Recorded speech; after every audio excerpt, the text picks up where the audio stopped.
Okay, here we go. Woohoo. We've been bemoaning the fact that we're starting early in the morning, and Michael looks blurry-eyed, Clean up a little bit here for our viewing audience, all two of you. You're in Mountain Time. I'm in Eastern Time, so I've got a couple hours grace here. Yeah, but you just told us you already had 2 meetings, so it's not that graceful. So tell you what, let me just pull up, share my screen here and kind of pull up what I've put together just for us to talk about. So here's January 2022. I think this is our 21st recording. Really? Wow. 21st recording. Let's see if that's right. Crazy. There's our new book. 21st recording. How about that? Wow. Nice. And we should call attention to the podcast we did on Monday. Yes. I have not had time to actually Watch it, listen to it. no, I've watched it. I haven't had time to post it. I'll post it here on Profound Living sometime today, maybe tomorrow. But yeah, we had who wants to talk about it? I had so much fun. It was so great. We did an interview with Brian Elaine from Writing for Your Life. And it was just so fun. We've had a similar conversation a couple months ago, like when we were getting ready to launch the book, but it was so fun to have an outsider asking us questions. I just feel like I had so many aha moments about the expansiveness of this practice. Like I walked away from that and I realized it's not just about writing haikus, it's about the relationship that we've developed. It's about, there's so many practices in what started out as one practice that has just developed over time. So it was just fun to have, a witness to our conversation. And it was just a helpful thing, I thought. Yeah, and fun. I liked it. Thank you, Amy, for making it happen. Yeah. It was fun. I found out that Amy has run 24 half marathons. That was like an older bio. I don't know where he got that from. I need to track that down. So I haven't run in a year or so, but yeah, I have run, and I've run 2 marathons. So, But from an optimistic perspective, 24 half marathons is actually 12 full marathons. That's true. That is true. That's true. I used to do this thing where we would run 4 half marathons in 4 weeks to raise money for HIV/AIDS orphans in India. So that's how I did that for a number of years. So it kind of piles on real fast when you're doing 4. I heard that when you were saying you were doing it for a cause, which I thought was really, really excellent. Motivation. I've run a fair number of half marathons myself, and to me, it's the best of all races. It's got distance, but you don't have to kill yourself training. Mm-hmm. I've run 3 marathons too. I'm going to run Roby this one. I saw that. Run is euphemistic. I'm going to walk Roby this year. Participate. Yeah. I'm going to plan that it's a walk. Yeah. Good for you. Yeah. It's just, Roby is a Boise area marathon. It's a half marathon that's uphill. It's a really steep uphill, mostly uphill, a short downhill, I understand. I don't quite know. 7 up, 5 down. It's supposedly the hardest half marathon in the Pacific Northwest, but my son Shane, who is a serious runner, laughs at me when I say that. So, oh, but it's hard. Yeah. To me, it's hard and it's fun. It's a community event. Last year they didn't have it because of COVID. This year they're going to have flights, leaving so that people are protected. Spaced out. In any case, 24 marathons, Amy. I thought that was awesome. Well, let's get to it. Yeah. Share my screen again just so we can see what we have here. So we have Amy, Davin, and I hope you'll explain the picture, Davin, when we get to you, and then we've got me. So how should we take this? What order makes most sense? So we go in the order that you've got them in there. Perfect. Okay, Amy. All right. So my haiku this month was inside every seed, darkness of matter, light of hope for what will be. And then she has, she took the picture. You can see right here. I didn't take the picture. I used it from Canva.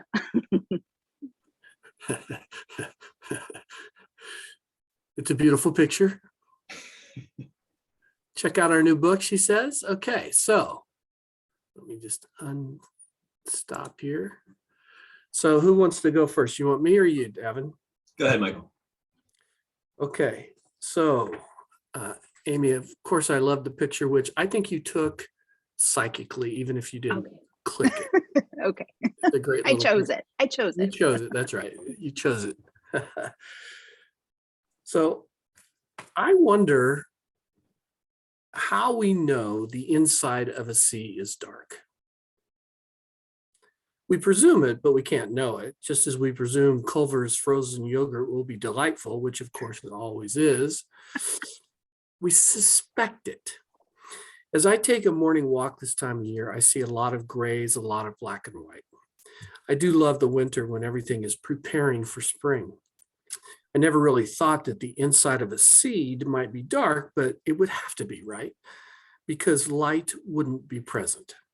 It takes the cracking of the hull for light to seek life, and life seeks the light. But what is dark matter? Dark matter theoretically takes up 85% of the universe. We can't see it because light doesn't reflect from it, and it's only hypothetically known.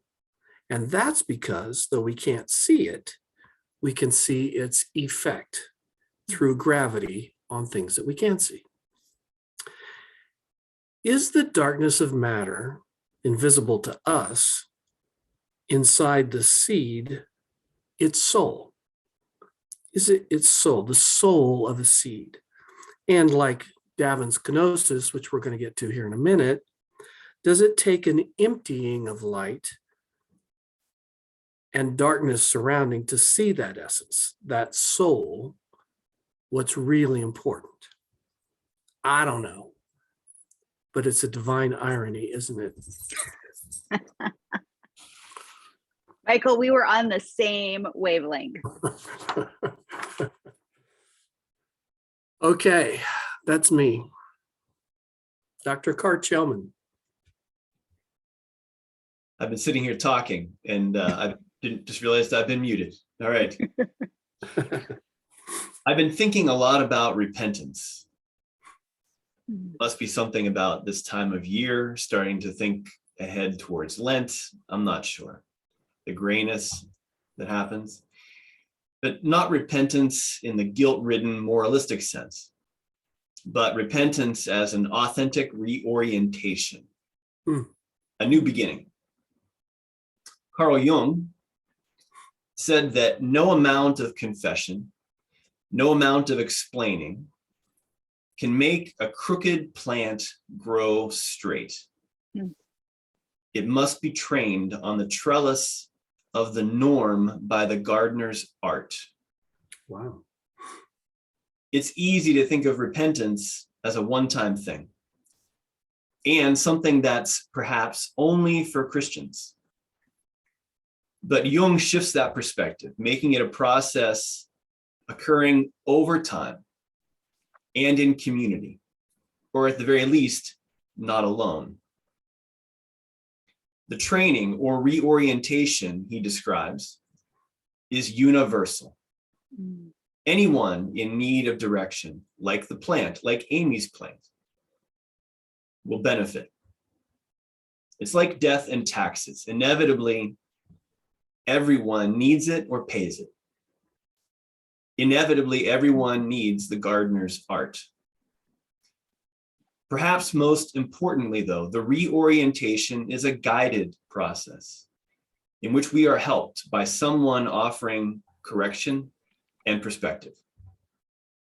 Amy's light of hope for what will be has deep resonance with what I think of as Jung's kind of repentance. The darkness of matter isn't shed without the soil and the sun and the gardener. The light is not inevitable, but it is there waiting. Mm. I love that. What was the definition of repentance? Is reorientation? An authentic reorientation. That is so good. That is so good. I love that. That is just a really interesting thing to ponder. I hadn't, I don't have that background, so that's an interesting way of looking at repentance and the whole reorienting. That bears more discussion sometime when we have some time. I find it compelling and helpful to me. Yeah, it's so good. So thought-provoking. Thank you. Thank you. All that out of a wheat seed or something, tulip seed, whatever we have. Something, yeah. Yeah, it's interesting. We'll call it a canvas seed. Yeah, canvas seed. That's so funny. All right, well, here is mine. It was my haiku this month was inspired by John 1:5 and a translation that I read that said, "The light shines on the inside of the darkness." So in my Advent reading, I read a line from Father Richard Rohr: "The light shines on the inside of darkness." He was referencing John 1:5, light shining on the inside of darkness. On one hand, it's totally obvious, but the way it was phrased caught my attention. It wasn't light shining in the darkness. It was light shining on the inside of darkness. I thought about a seed, a tiny bit of matter pressed together, and within the seed, possibilities, new life, hope. Do we know what is on the inside of a seed? What if a tiny little light glowed on the inside of the darkness? It's unknowable, really, because to see what is there, we disturb matter to observe it. The simple idea, the slight shift of words suddenly opened up new vistas. If light shines on the inside of darkness, it changes the essence of darkness. Darkness is a shelter for light, protection for hope. We can never really see inside of a thing. I guess that's the point. So the invitation to consider a light shining, glowing, flickering in the depths, in places of darkness, that for me stokes flames of hope. It's the divine finding home in the mundane. The synergy of these three haiku offerings is, as always, astounding. Each takes an ordinary object, seed, wind, bucket, as we'll see as we move forward, and invites us to see with new eyes, to view from a new angle, to consider differently. Nice. I like that you really drew out the threads there. Mm-hmm. Mm-hmm. The on versus the in. I never thought about that. That's so interesting. It really, like, I don't even know if I was able to capture it, but it just caught me in such a different way to think about it. So, and if you had read it an hour pondering. later, who knows what would have struck you? It's totally right. Exactly. I came up with an original thought the other day that we never put our foot in the water, the same river twice. Right. As if that were original. No, that's been around for 5 million years. We never read the same book again. We never read. We're different. Whatever those things are. Yeah, we're different. Yeah, it's very interesting. Yeah. Okay, good. Thank you, Amy. Yes, yeah, thank you. Thank you. Okay, let me just share this screen again and pop on down to all the things we've been referring to in these high buns, starting with kenosis. Dr. Carchelman Davin, would you care to read? Yep, I'll read the poem and then just say a little bit about the art there, because I actually don't refer to it very much in my high bun. Title: Kenosis. Empty your bucket. What's given away returns. Divine irony. So the pelican, and it's an old story, an old legend, and I actually don't know if it has, if it's based in fact at all, that the pelican mother would often feed its young in times of hardship, or any time. by shedding its own blood so Mm. that young pelicans could Mm. survive and thrive. Mm. So this obviously has been picked up. A lot of churches that you'll walk into in certain traditions will have pelicans around, not always showing the graphic of the self-infliction, of the wound there, but clear parallels to the Christian story, in terms of sacrificing oneself so that others can, even in a small way, sacrificing of yourself so that others can thrive. So self-sacrifice out of love, self-sacrifice, for the sake of others. Yes, so that to me, I think is a nice representation of kenosis. That is I've so never heard neat. that about the pelican. That's fascinating. Me either. That is really fascinating. Now Mhm. let's see. And here's the bucket. Here's the divine bucket. Looks a little less divine. That's a divine irony, I think. Okay. Wow. That's just the explanation of that's worth the price of admission. That's very interesting. Davin, you're just a fount. You're a fount of knowledge. It's so beautiful. It's just a beautiful carving. I think it's a carving. Yeah, it's amazing. Amy, you want to go first? You want me to? Sure, I can go. All right. I have so many questions. What fills the bucket? Is this ego? Is the bucket filled with regret? Is this a bucket of joy, a collection of blessings? How full is the bucket? The title kenosis gives us hints about the bucket. Kenosis is giving up of self to create space to be filled with the divine. We like our afflictions and we like our blessings. To release our wounds or our strengths is not an easy task. When I picture emptying, I think of turning over and pouring out. Emptying is a decisive movement. When the choice has been made, my hands move with purpose. It's swift and it's decisive. Emptying creates space. What once was filled is now open. There is capacity. What's given away returns. Divine irony and divine chemistry, it seems, a change of state from filled to empty to filled again. When we empty our regrets, our joys, our fears, our hopes, there is space for the divine. We empty, we fill, we empty again with the hope, belief, knowledge that with each back and forth, with each restless wind, there will be light inside the darkness. Just see what I did there? That's great. Yeah, I think you captured it better than I did. Even you got my thoughts better than I did. So that's, oh well, great. That's why this is always so much fun. Yeah. Thank you. Yeah, thank you. It was so fun to think about and consider. I still can't quite get on to what both of you have done so well, which is stay true to the haiku spirit, kind of concrete nature, and I need to do better at that, but it's what it is. Yours are so good. So good. Yeah, you should see me writing about economic policy in some of my haikus. You just don't see those ones.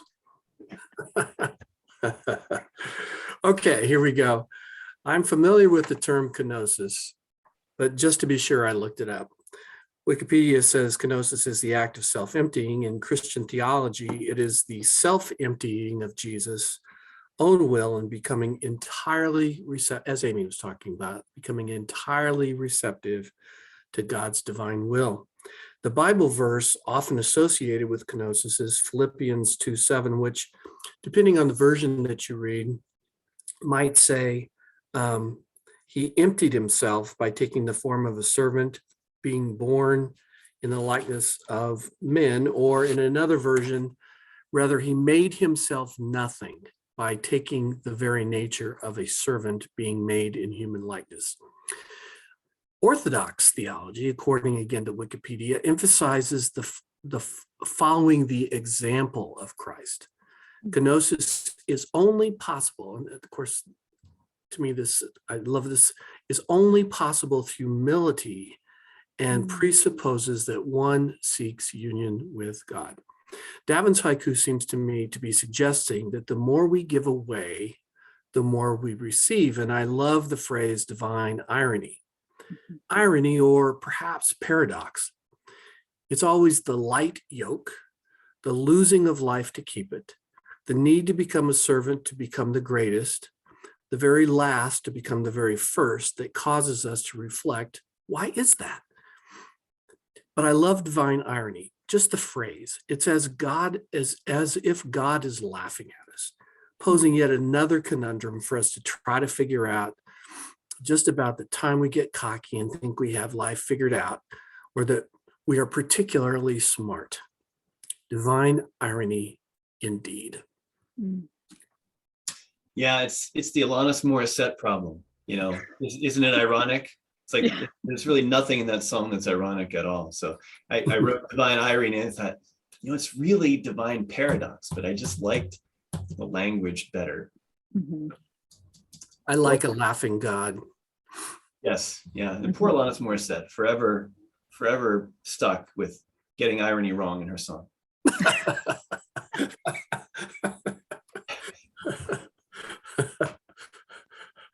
All right.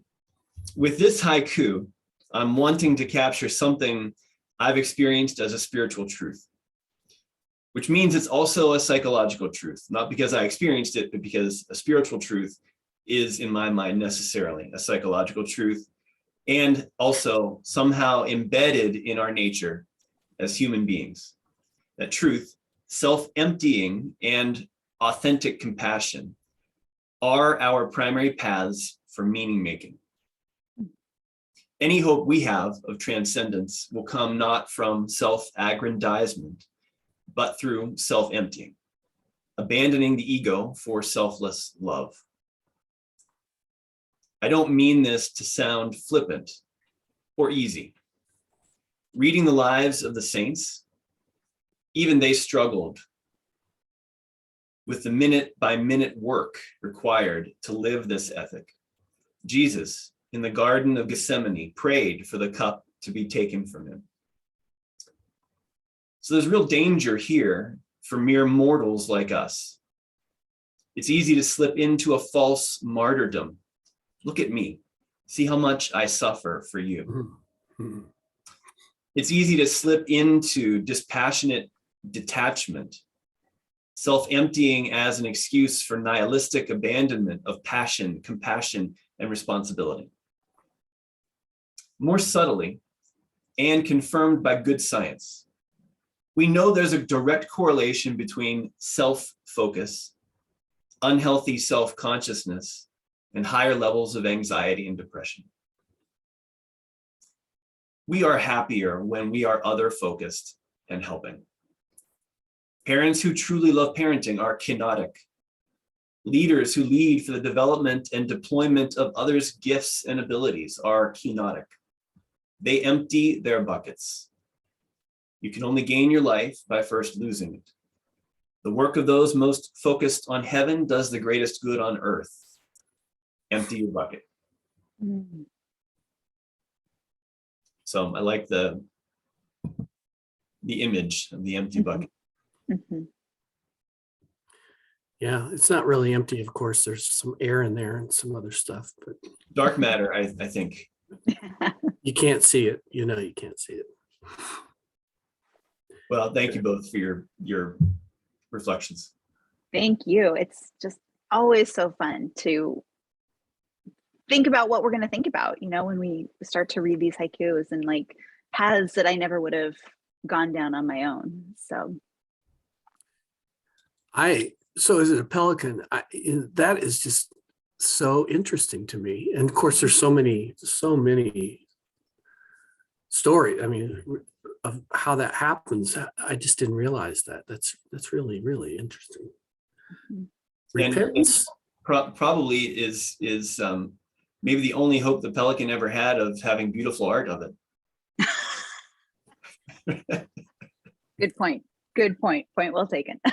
Okay. Here we go. Michael. One more of these.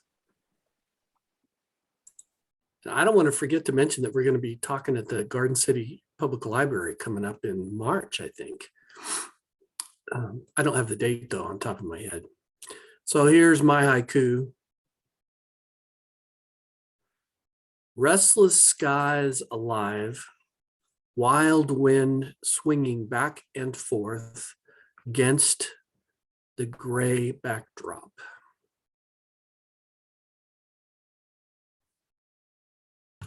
Your drawings are amazing, Michael. I just think you have unearthed a talent for sure.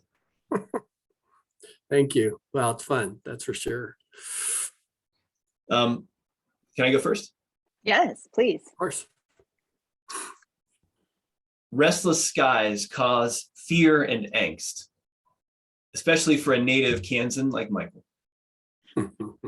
Looking at Michael's drawing and reading the first line of his haiku, I immediately thought of Dorothy and the Wizard of Oz. Those beginning scenes that set the stage and symbolic meaning for the story as a whole.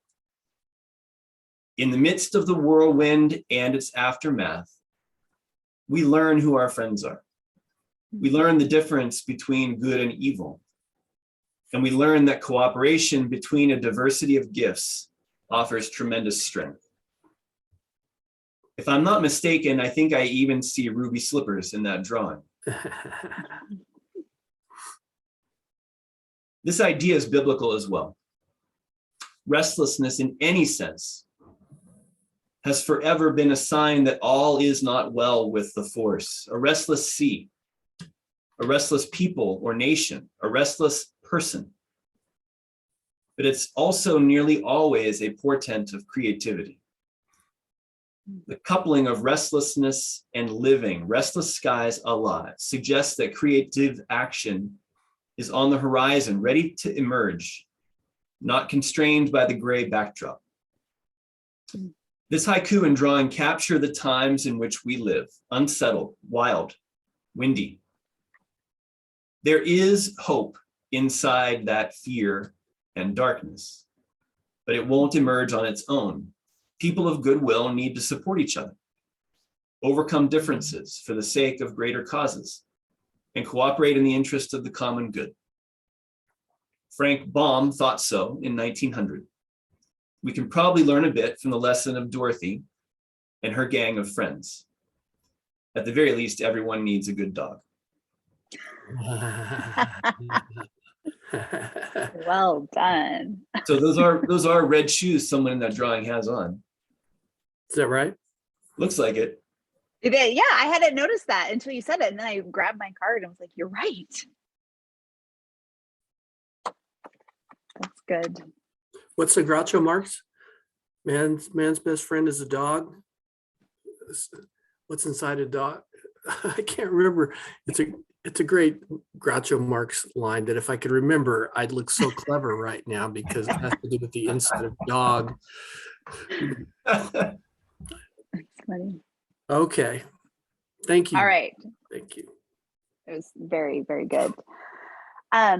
The weather seems like the most common point of conversation. It's the start of most conversations. When there's an awkward lull or transition point, weather usually is safe. It's another cold one. Do you think this inversion will last much longer? Did you see the temperature this morning? Our lives are lived in weather, influenced by the skies, temperature, humidity, water, and wind speed.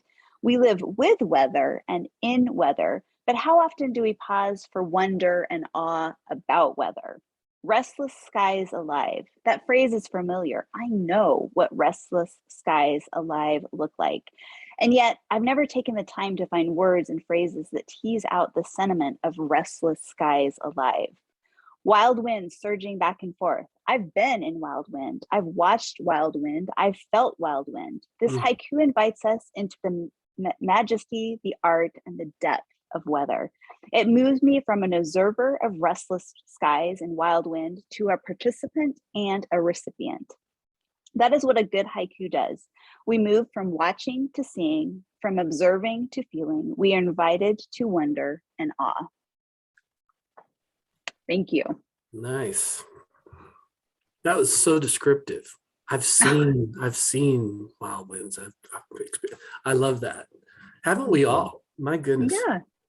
Yeah. It was again like my haiku of just like changing up it just changed it just a little step from, the way I normally think about it. Okay. This is the first time I've tried to draw my own picture with the haiku. The pictures are called Haiga, H-A-I-G-A. Adam Kern, in the foreword to Ian Kudresko's book, A Haiga Journey, so this is what it is, a Haiga Journey, you can see, says they are intended to engage the reader in teasing out the interplay among the meaning of the verse, its calligraphic rendering, and the imagery. It is this profound playfulness, he says, that affords Haiga its many satisfactions and irresistible charm. So I thought I'd try it. So it's interesting. This whole haiku journey has caused me to have endless learning opportunities, lifelong learning opportunities. But this haiga is a thing. So you can see how this happens in the calligraphy and how the pictures. I just thought it was fascinating how they do this. And so, but it's not just black and white, because here Annette Makino does them in color. And so you can see these color. Here's a dog, and the haiku says, empty bowl, I explain daylight savings to the dog. But she offers definitions of haiku, haiga, haibun, and something called senru. But haiku are works of an art that include haiku. In haiga, the words and image are combined in a way that goes beyond illustration or description to add depth and dimension to each. So just some background as to why I'm starting to try and do a little drawing to go along with these too. We all, I like to use my own photos, so the whole thing's original in some fashion. But with haiku and accompanying haiga, this haiku and accompanying haiga were meant to show the struggles that seem to be pushing us all these days. I imagine the restless and unpredictable winds of public discourse, the waves of virus that just keep battering us, the eruption of wind and water and fire, Mother Nature's responses to our blatant human disregard of and disrespect for her beautifully crafted planet. But we resist the winds that swirl around us, even as our protection succumbs, we do not. Nice. I learned so much. Thank you. So tell me about the red slippers in the drawing. Were you thinking about Dorothy? Or is that... No, are they really red? Are they really literally red? They're literally red. Yeah. Yes. So there's like there's only one thing that has color on them, huh? That's only one thing in the whole red drawing that slipper. has color, and that is a looks like a female figure to me wearing ruby red slippers. I think it's the Wicked Witch that stole the slippers. It's on the bicycle. Good versus evil. Shine the light on the inside, man. Yeah.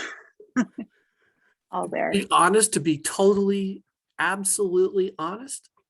I didn't even think about Dorothy. Isn't that interesting? It is. But now that you mention it, of course I think about it. Huh, interesting. Small world. So before we get out of here, is there anything else we want to mention? I do want to mention that we had a fabulous interview yesterday. It's called Writing for Your Life. Mm-hmm. And Brian was an excellent interviewer. I'll be sure and toss it on this podcast. I'll put a link into it so that people can see it on Profound Living. Brian was he's such a thoughtful interview. I mean, he would stay for minutes and minutes quiet, just listening while we chattered on. Yeah. Mark of a great interviewer. And then in March, we three are going to be doing a little haiku retreat talking about our process and how to write haiku at the Garden City Public Library, which I love libraries, so that'll be fun too. More on that later. Anybody else? Thank you both. Yeah. I'm grateful as always. Me too. Another month where we made it in the month. 8:30 in the morning is what it took. We did it. We It's did the it. only way to do it. That's right. 2 in the morning. Yeah. 20, 21 times without missing a one. I'm not sure we missed any ever.